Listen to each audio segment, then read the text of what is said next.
हमारे वीडियोस मसीहियों को यह समझने के लिए बनाए जाते हैं कि प्रभु यीशु मसीह का दूसरा आगमन बहुत ही शीघ्र है और कैसे एक मसीही को अपने जीवन में बाइबल के अनुसार बिताना है।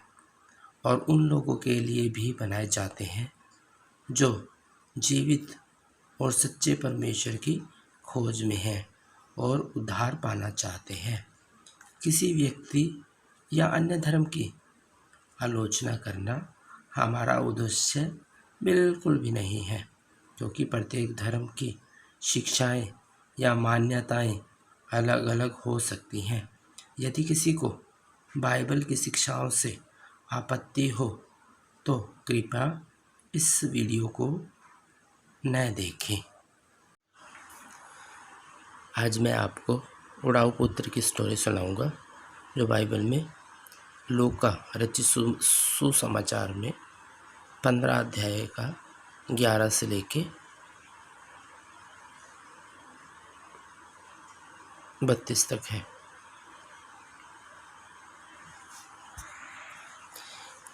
किसी मनुष्य के 2 पुत्र थे।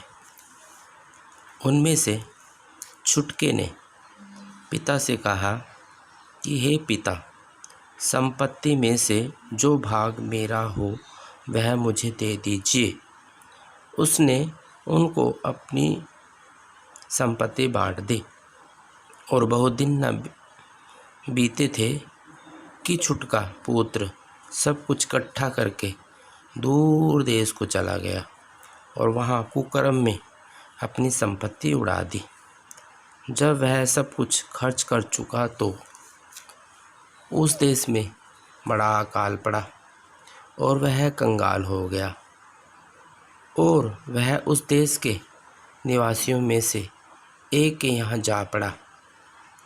उसने उसे अपने खेतों में सूअर चराने के लिए भेजा और वह चाहता था कि उन फलियों से जिन्हें सूअर खाते थे अपना पेट भरे, और उसे कोई कुछ नहीं देता था। जब वह अपने आपे में आया तब कहने लगा कि मेरे पिता के कितने ही मज़दूरों को भोजन से अधिक रोटी मिलती है और मैं यहाँ भूखों मर रहा हूँ। मैं अब उठकर अपने पिता के पास जाऊँगा और उससे कहूँगा कि पिताजी, मैंने स्वर्ग के विरोध में और तेरी दृष्टि में पाप किया है। अब इस योग्य नहीं रहा कि तेरा पुत्र कहलाऊं। मुझे अपने एक नौकर की नाई रख ले। तब वह उठकर अपने पिता के पास चला। वह अभी दूर ही था कि उसके पिता ने उसे देखकर तरस खाया और दौड़कर उसे गले लगाया और बहुत चूमा।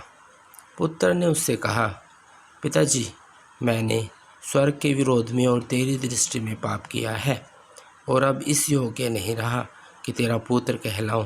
परंतु पिता ने अपने दासों से कहा, झट से अच्छा वस्त्र निकालकर उसे पहनाओ, उसके हाथ में अंगूठी और पाँव में जूतियाँ पहनाओ और पला हुआ बछड़ा लाकर मारो, ताकि हम खाएं और आनंद मनाएं। क्योंकि मेरा यह पुत्र मर गया था, फिर जी गया, खो गया था, अब मिल गया है। और वे आनंद करने लगे। परंतु उसका जेठा पुत्र खेत में था, और जब वह आते हुए घर के निकट पहुंचा तो उसने गाने बजाने और नाचने का शब्द सुना। और उसने एक दास को बुलाकर पूछा, यह क्या हो रहा है? उसने उससे कहा, तेरा भाई आया है और तेरे पिता ने पला हुआ बछड़ा कटवाया है, इसलिए कि उसे भला चंगा पाया है। वह सुनकर क्रोध से भर गया और भीतर जाना ना चाहा, परंतु उसका पिता बाहर आकर उसे मनाने लगा। उसने पिता को उत्तर दिया कि देख, मैं इतने वर्ष से तेरी सेवा कर रहा हूँ और कभी भी तेरी आज्ञा नहीं टाली, तो भी तूने मुझसे कभी एक बकरी का बच्चा भी न दिया और मैं अपने मित्रों के साथ आनंद करता। परंतु जब तेरा यह पुत्र जिसने तेरी संपत्ति वेश्याओं में उड़ा दी, आया तो उसके लिए तूने पला हुआ बछड़ा कटवाया। उसने उससे कहा, पुत्र, तू सर्वदा मेरे साथ है और जो कुछ मेरा है वह सब तेरा ही है, परंतु अब आनंद करना और मगन होना चाहिए, क्योंकि यह तेरा भाई मर गया था, फिर जी गया है, खो गया था, अब मिल गया है।